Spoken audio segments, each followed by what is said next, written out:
Então, eu sou Marcelo Cordeiro, eu sou médico infectologista, fiz mestrado e doutorado em medicina tropical, estou vinculado à Fundação de Medicina Tropical Dr. Heitor Vieira Dourado, que é uma instituição de ensino, pesquisa e assistência do governo do estado do Amazonas, que é referência para tuberculose e HIV, a co-infecção tuberculose e HIV.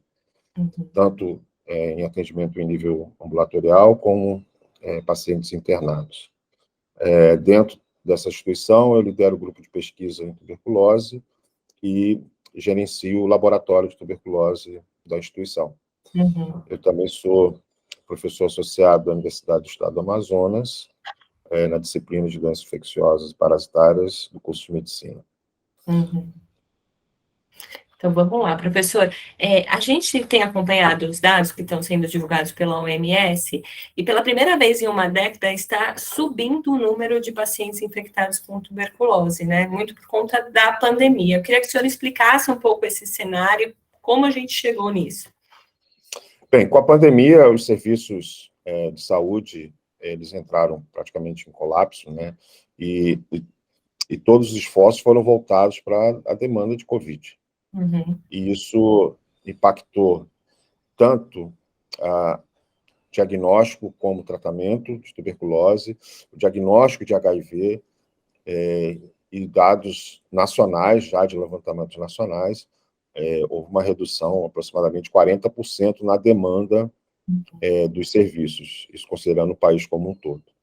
Então, isso foi para vários outros agravos, para várias outras condições, foram impactadas pela Covid, e isso está agora, na medida que as pessoas voltaram à rotina, a gente está vendo agora aumento de diagnóstico, muito em virtude dos casos que foram, vamos chamar assim, represados, não diagnosticados durante a pandemia. E isso é algo que já se sinalizava antes mesmo da gente observar isso no dia a dia, e as perspectivas de que a gente vai ter um retrocesso nesses indicadores nos próximos anos por conta da Covid. Isso no Brasil e no mundo, né? Não foi no Brasil e algo... no mundo. Não foi uma exclusividade nossa. E somado agora com a guerra da Ucrânia, que a Ucrânia é um país importante em termos de prevalência de tuberculose resistente. É mesmo, eu não sabia. Essa região do leste europeu tem alta prevalência de tuberculose resistente, né?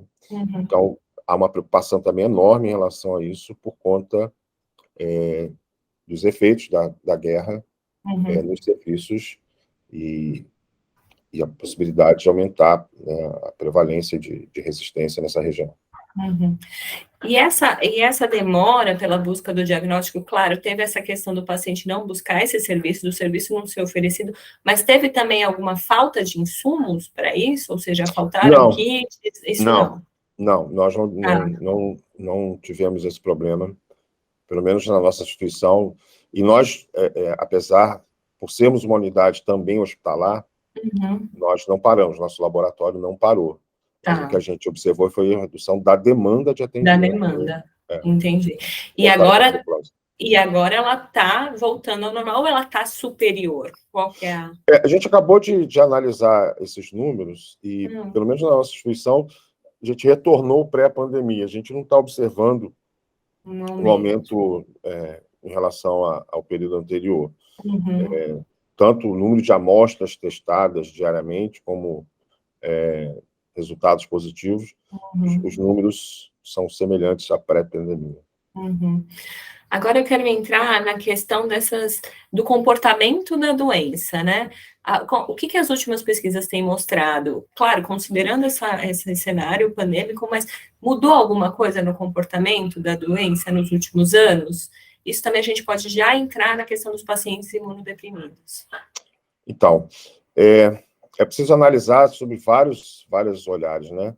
Uma coisa importante que, certamente, a gente vai ter dados demonstrando isso, é o impacto econômico da Covid, que a gente sabe que a tuberculose tem uma estreita relação com condições de vida das pessoas, né, com condições socioeconômicas, condições de moradia.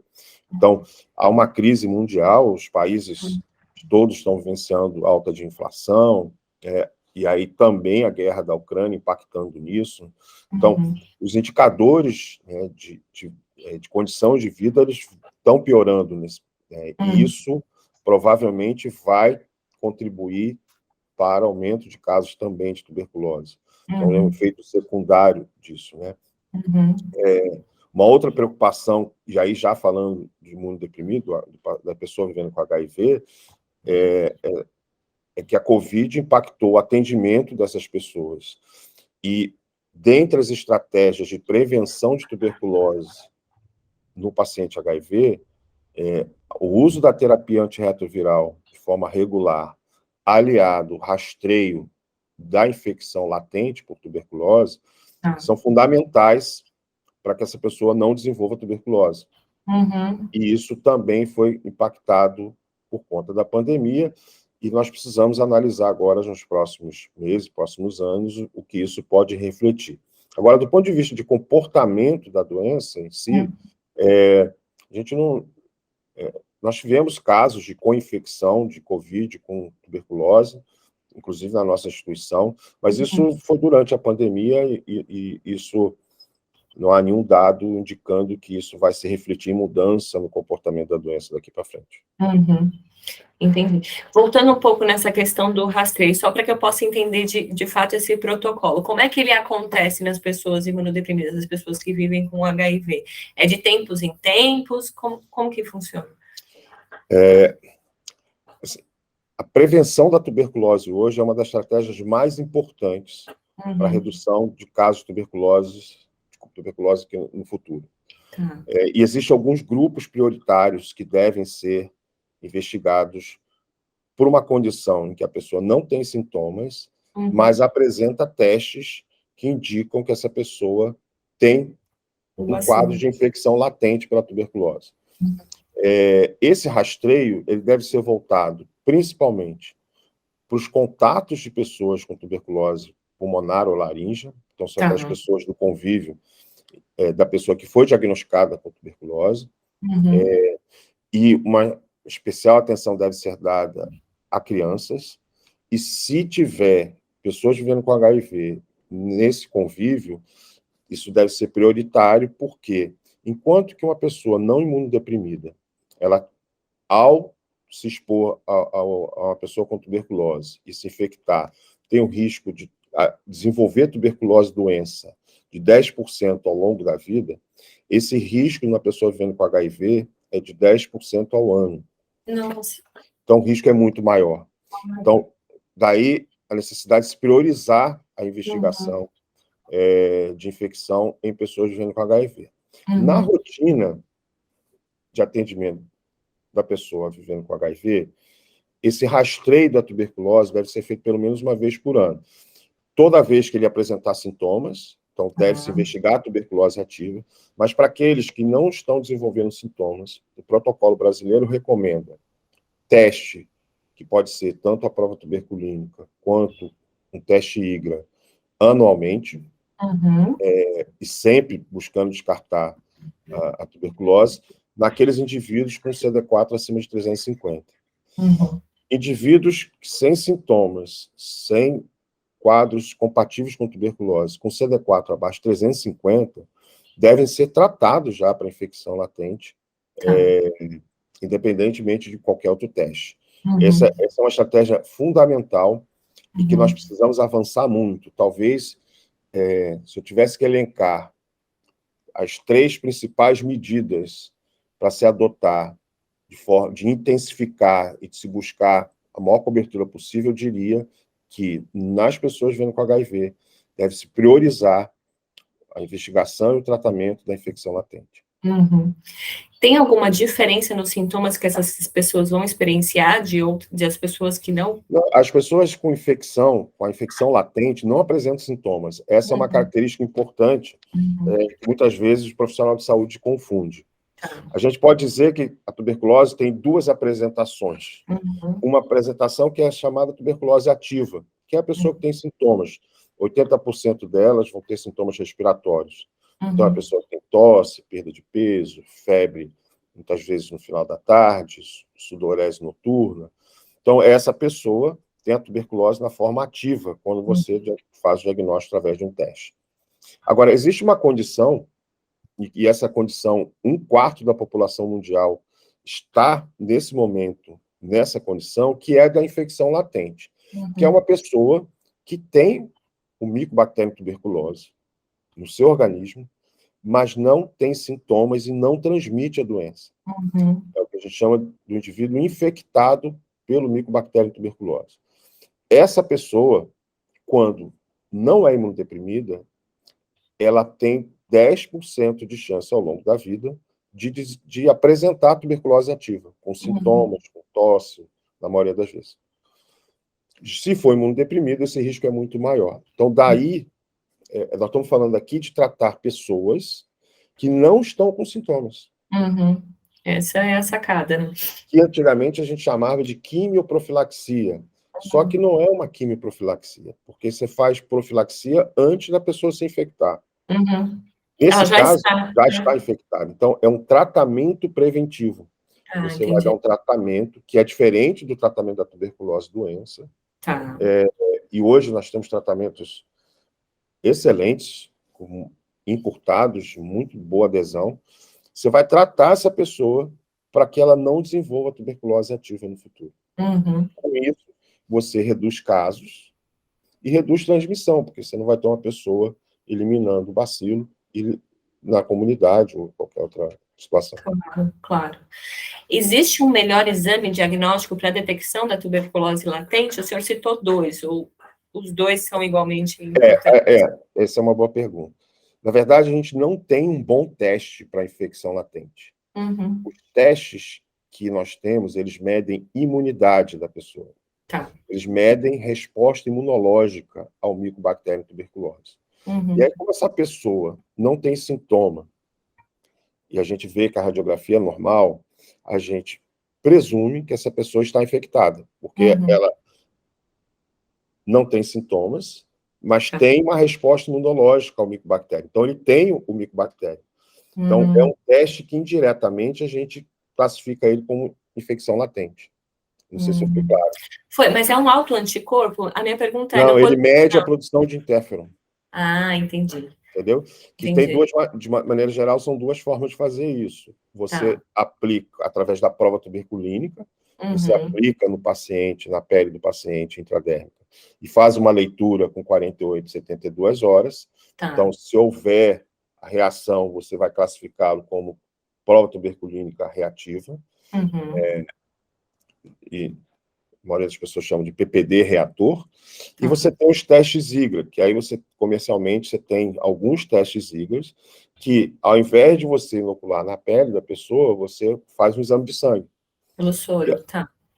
E aí colhe o sangue da pessoa, dependendo da técnica, por exemplo, o Quantiferon Plus, né, são 4 tubos, e é um exame de ELISA, em que você vai detectar a produção de interferon especificamente contra o Mycobacterium tuberculose. E com isso, você vai classificá-la como estando com infecção latente. E diante dessa, eu vou chamar de incerteza, né, mas dessa possibilidade diagnóstica, atuar com o tratamento é mais interessante do que não atuar, de qualquer forma? Isso não há a menor dúvida. Tá então, bom. Pessoas que têm um teste positivo, especialmente aqueles grupos que eu comentei no início, né, que tem um risco maior de desenvolver tuberculose, ou seja, contatos, crianças, especialmente crianças abaixo de 5 anos, quem faz uso de imunobiológicos e pessoas com HIV, diante de um teste positivo e que você descarta a tuberculose ativa, você tratar essa pessoa, o que não falta são evidências, que você vai trazer um enorme benefício para essa pessoa. Isso já não tem a mesma evidência em relação a quem é teste negativo. Então, para alguns grupos, por exemplo, pessoas vivendo com HIV, com CD4 menos de 350, você trata ele independente de teste. Por quê? Porque a gente sabe que essa pessoa tem um risco muito maior de desenvolver tuberculose. Entendi. Mas é inquestionável a literatura é vasta nesse sentido, o benefício que você tem tratar pessoas com teste positivo, ou seja, pessoas com infecção latente. Entendi. E em casos de reincidência de infecção latente, trata-se de novo, não tem nenhum risco de outra... Essa é uma boa pergunta também. A gente só trata novamente, mais de uma vez, uma pessoa vivendo com HIV. Tá. Pessoas que foram tratadas uma vez na vida, não HIV, você não precisa tratar mais. Entendi. E o benefício de tratar estudos, até estudo brasileiro, feito no Rio de Janeiro, o benefício de tratar a pessoa vivendo com HIV, ele é prolongado. O segmento que foi feito, um estudo chamado TRIO, de 7 anos, você tem um impacto na mortalidade dessas pessoas. Então, o grupo de pessoas vivendo com HIV, ao longo do tempo, que foram tratadas com a infecção latente, além de desenvolver menos tuberculose, morre menos do que o grupo que não foi tratado. Bom, então é inquestionável mesmo. E o tratamento como acontece, doutor? Então, até pouco tempo atrás, o tratamento tinha como desvantagem ser um tratamento prolongado. Então, o tratamento é feito com isoniazida de 6 a 9 meses, com dose diária. Via oral? Via oral. Ah. Via oral. Então, o tratamento é bem efetivo, esse esquema ainda é utilizado, porém tem a desvantagem do tempo, né? Você recomendar para uma pessoa, prescrever para uma pessoa que está sem sintomas, tomar o remédio durante 6 a 9 meses, e você ainda diz para ela que ela não pode beber... Mas tem efeito colateral? Então, pode ter efeito colateral, mas, de maneira geral, é bem tolerado. Esse não era o maior impedimento de tratar a infecção latente com a isoniazida. A maior dificuldade era o tempo mesmo. Porque você imagina que 6 meses, qualquer data que você inicia, esses 6 meses vão cair numa data festiva. É verdade. Ou vai cair no Natal, vai cair no Carnaval, enfim, no aniversário da pessoa. Isso é difícil você conseguir que a pessoa tenha adesão. Bem, aí de 10 anos para cá, começaram a ser publicados estudos com tratamentos encurtados. Então, a gente hoje tem tratamento com 3 meses com dose semanal no Brasil. Que é o tratamento com a rifampicina, rifapentina, mais isoniazida. Então, a pessoa toma uma dose por semana, durante 3 meses. Com isso, você tem uma adesão muito melhor. A gente já tem dados de literatura, mas também dados nacionais, indicando que, quando você utiliza esse esquema mais encurtado, você tem muito melhor adesão. A pessoa conclui o tratamento de forma proporcionalmente muito maior. Você também tem outra alternativa de tratar por 4 meses com a rifampicina por dose diária, que também é um tratamento que proporciona uma boa adesão. E nós estamos estudando agora, na nossa instituição, tratamento de 1 mês com dose diária da rifapentina com isoniazida em contatos, comparado com 3 meses. Já há um trabalho na literatura que comparou esse esquema em pessoas vivendo com HIV. E os resultados dos 2 braços foram semelhantes. Mas não há estudo em pessoas sem HIV e é necessário mais evidências em pessoas com HIV. Então, nós estamos conduzindo um estudo nesse momento, que a gente espera que em breve a gente consiga responder, porque 1 mês seria realmente um cenário muito interessante, e a adesão, a gente acredita que vai ser melhor. Claro. E qual desses esquemas está disponível no SUS? Algum deles? Todos? Então, exceto o de 1 mês, porque não tem a medicação, mas todos os outros estão disponíveis no SUS. Inclusive, o 3HP, que a gente chama, que é o tratamento de 3 meses com dose semanal, né, ele foi incorporado no Brasil recentemente, no ano passado, e tem sido o esquema mais utilizado nos serviços de saúde. Em pacientes, a gente falou muito de imunodeprimidos, e os imunossuprimidos, eles têm também uma característica de ter mais tuberculose, teriam que investigar mais para fazer esse tratamento preventivo? Então, qualquer condição, e aí, quando a gente fala de imunidade comprometida é no sentido mais amplo. Uhum. Não só em condições em que você tem redução de células do sistema imunológico, por exemplo. Mas quando a gente fala de redução de imunidade, de resposta imune, a gente está falando de pessoas desnutridas, nós estamos falando de diabéticos. Que aí já aumenta esse N absurdamente. Absurdamente. E são grupos que têm mais tuberculose mesmo. Assim, proporcionalmente, tem mais tuberculose. Idosos. Crianças pequenas, abaixo de 5 anos, especialmente. Então, todos esses grupos que têm o risco maior de desenvolver tuberculose, porque você imagina, 1/4 da população mundial está infectada. Nossa. E não sabe. A boa parte não sabe. Mas a gente não faz sentido a gente tratar 1/4 da população mundial. Nós precisamos identificar os grupos que têm maior risco, né? Aquelas pessoas que têm maior chance de desenvolver tuberculose. Porque, por exemplo, você é uma jornalista, não é uma profissional de saúde. Se você não teve contato com ninguém com tuberculose, tá? Não é diabética, não tem HIV, não tem nenhuma condição que aumente o risco, não faz nem sentido você fazer teste. Claro. Entendeu? Porque você está sob baixo risco. Então, se eu fizesse, por exemplo, uma prova tuberculínica e fosse positivo, reativo, eu falava para você, não vamos tratar. Então, não faz sentido nem testar. Claro. Agora, se tem um caso de tuberculose na sua família, né, a pessoa fez o diagnóstico de tuberculose pulmonar, você é contato, aí nós vamos investigar se você está infectada. Por ser contato, você tem maior risco. Portanto, aí sim nós trataríamos, entendeu?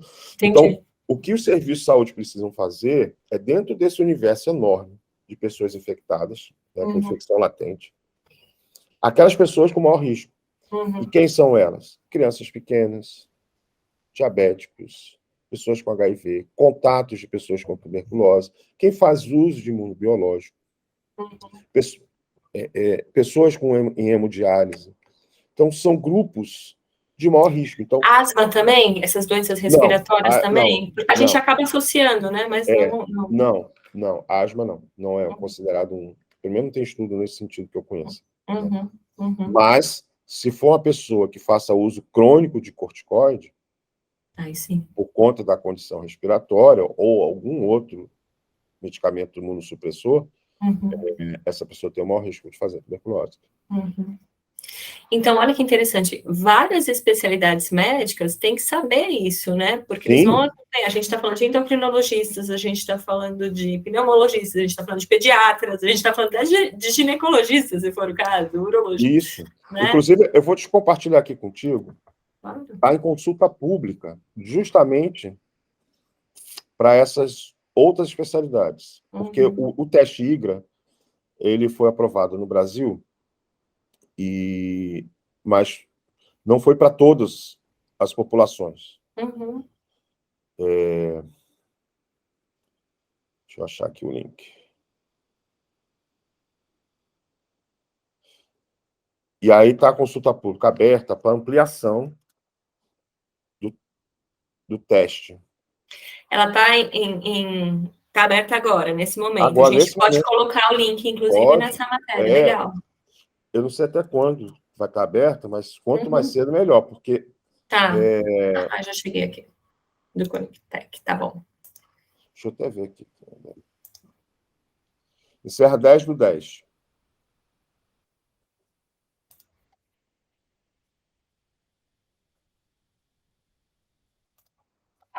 Sete do 10? Tá. Termina 10/10. 10/10. Tá bom. Acho que dá tempo. Acho que a gente consegue publicar antes. E é justamente essa ampliação que está se consultando, né, a sociedade. Olha, em pacientes com doenças inflamatórias imunomediadas ou receptores de transplante de órgãos sólidos. Então, isso é uma ampliação. Porque qual a vantagem desse teste em relação ao PPD? O PPD, a pessoa tem que voltar na unidade. São 48 horas, né? 48 a 72 horas. Então, o ônus de fazer o teste é do paciente. Entendi. O teste IGRA, o ônus é do laboratório. Mas é um ELISA, né? Então, em 2 horas fica pronto. Não, Não? não, porque você tem todo um procedimento de colocar, incubar, Entendi. não é um teste rápido. Tá.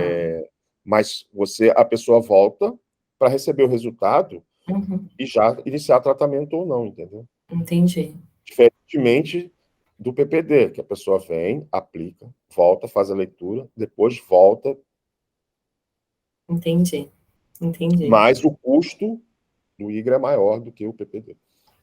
Tem mais tecnologia Então, envolvida, provavelmente. então exige qualificação do laboratório, enquanto que o PPD exige mais o treinamento de quem aplica, Uhum. mas para essas populações específicas, de maior risco, o IGRA tem essa vantagem de que é facilitar, né?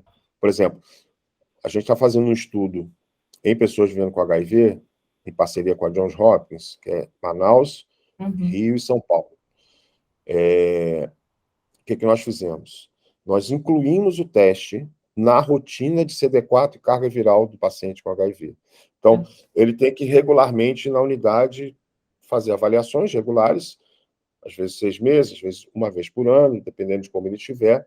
Então, e uma maneira de monitorar o tratamento do paciente HIV é com o CD4 e a carga viral.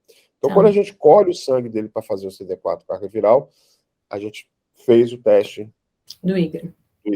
Então, nós já testamos, já fizemos mais de 4.000 pessoas com HIV. A gente deve ter os resultados em breve, que a gente quer avaliar primeiro, se essas pessoas realmente testaram e qual foi o resultado que elas tiveram, qual é a prevalência de infecção nessa população.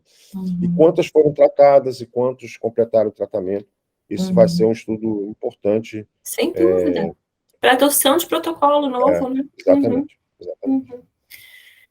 Nosso tempo, o assunto é bom e nosso tempo já correu, né?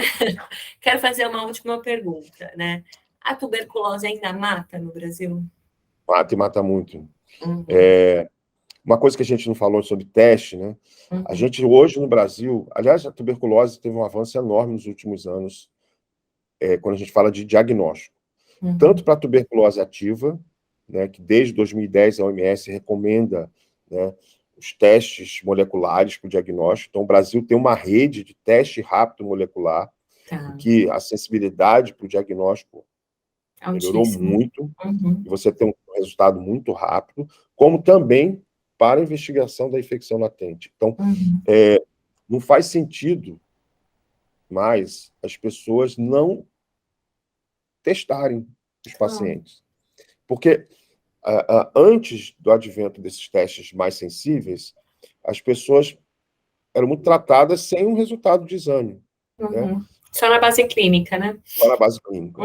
E aí você tem, obviamente, pessoas que realmente estão doentes, mas tem outras que não. E com isso você, do ponto de vista de saúde pública, isso é um problema enorme, porque você não sabe quem realmente está e quem é que você vai priorizar, né, para investigar, para identificar os contatos. Então, hoje nós temos disponíveis no Brasil testes muito bons, muito sensíveis, tratamento muito eficaz, portanto, é preciso que haja um movimento, né, em vários níveis, e não apenas no setor saúde. Né? É preciso envolver serviço social para as populações vulneráveis. Né? São as pessoas privadas de liberdade que têm muito mais tuberculose, e isso acaba indo para a comunidade. Você tem as pessoas, os moradores de rua, são vulnerabilidades sociais que interferem diretamente nos números da tuberculose. Então, não dá para falar só do setor saúde, o médico, o enfermeiro, né, o profissional de saúde precisa conhecer mais a doença. Sim, isso tem que ocorrer, mas você tem que ter uma atuação muito mais ampla que envolve gestores de várias esferas, porque só assim nós vamos reduzir os números e pensar no fim da tuberculose. Né? Claro, até porque o bacilo não escolhe quem ele vai infectar, né? Não, exatamente. É isso. Não, ótimo recado. Vou pedir, o senhor tem redes sociais para compartilhar, onde a gente consegue Eu encontrar tenho, mas essas eu pesquisas? não, Não? eu não tenho, eu não uso, não. Para fins Tá. profissionais, eu não uso, não. E dessas pesquisas, onde a gente consegue encontrar? Tem algum site da universidade, um Eu grupo? vou lhe mandar. Você quer as foram feitas no Brasil? As que já foram publicadas, eu Aham, costumo procurar no Google acadêmico, né? aham. Mas eu te mando por e-mail os Ah, links. Se perfeito. você quiser o artigo todo, também posso te mandar, mas se não, eu te mando o link, Manda que a porque gente nós temos, referencia. porque nós temos alguns estudos que apontando, por exemplo, essa questão da infecção latente, quem a gente perde mais na investigação, que são as pessoas com HIV e analfabeto, por exemplo, então, ou seja, quem mais precisa a gente está perdendo. A gente tem estudo mostrando que pessoas diabéticas transmitem mais tuberculose. É Então, mesmo, eu vou lhe mandar o link desses artigos e perfeito. aí fica fácil para você. Por isso que essa mensagem final sua foi tão importante, né? Porque é isso, não dá para a gente ficar só na nossa esfera e achar que vai resolver, né? É um problema E do dia. envolve questão É, econômica também, né? sem A dúvida. situação econômica da população como um todo precisa melhorar, né? Então, Hum, senão não tem como. Não tem como. A gente vai lutar, lutar, diagnosticar e não ter, não ser efetivo, né? Exato. Doutor Marcelo, obrigada pelo Imagina, papo. foi um prazer.